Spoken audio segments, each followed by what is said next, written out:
मुंबई के वर्ली इलाके का ये कब्रिस्तान शहर के गिने चुने यहूदी कब्रिस्तानों में से एक है। गुज़िश्ता 50 सालों में यहाँ 1000 से ज्यादा कब्रों को हिब्रू में नाम और पहचान एक ऐसे शख्स से मिली है जिसकी अपनी पहचान यहूदियों से जुदा है।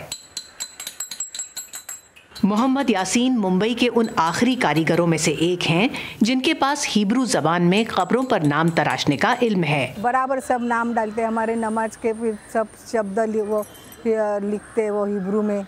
उनको बहुत सारा, हमसे भी उनको ज़्यादा मालूम है। कितने लोग आते हैं इसराइल से ये कब्र बनाने को, वो इंग्लिश में नाम लिख के देते हैं, बोलते हैं हिब्रू में तुम लिख लेना, किसको भी नहीं आता। हे ज़ैन कोफ नून है।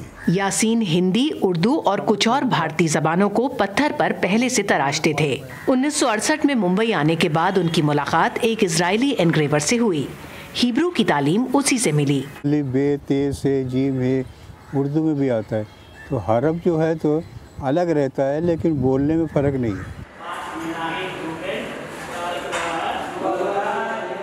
गुज़िश्ता 70 सालों में मुंबई में यहूदियों की तादाद 20,000 से कम होकर तकरीबन 4,000 रह गई है। इस कम होती आबादी के साथ हिब्रू जानने वाले भी बहुत कम होते जा रहे हैं। यासीन के बेटे इस्माइल हिब्रू तराश तो लेते हैं, लेकिन स्क्रिप्ट अब्बा से ही लिखवाना पड़ता है।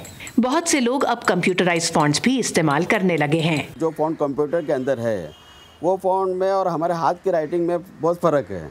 क्या जो हम जैसा चाहते हैं वैसा हम लिख लेते हैं, लेकिन कंप्यूटर जो है ना, जो जैसा फॉन्ट है वैसे ही देता है। यासीन और इस्माइल के अलावा यहाँ के बाकी कारीगर ज्यादातर हिंदू हैं। काम के बीच में मजहब कभी दीवार नहीं बनता। कितने लोग आते हैं बाकायदा गले लगाते हैं हमको, बजाइए, खुशी होती है, समझे। अब फिर अपोजिट इसका जब इजराइल को देखो या इस फलस्तीन का देखो तो फिर बहुत अफसोस होता है। ऊपर वाले से मरहूम के लिए जन्नत की फरियाद हर मजहब हर जबान में की जाती है, लेकिन यहाँ इस कब्रिस्तान के कारीगरों को देखकर समझ आता है कि अगर मजहब, जात और नफरत की दीवारें गिरा दी जाएं तो फिर ये दुनिया भी किसी जन्नत से कम नहीं। ऋतुल जोशी, उर्दू VOA, मुंबई।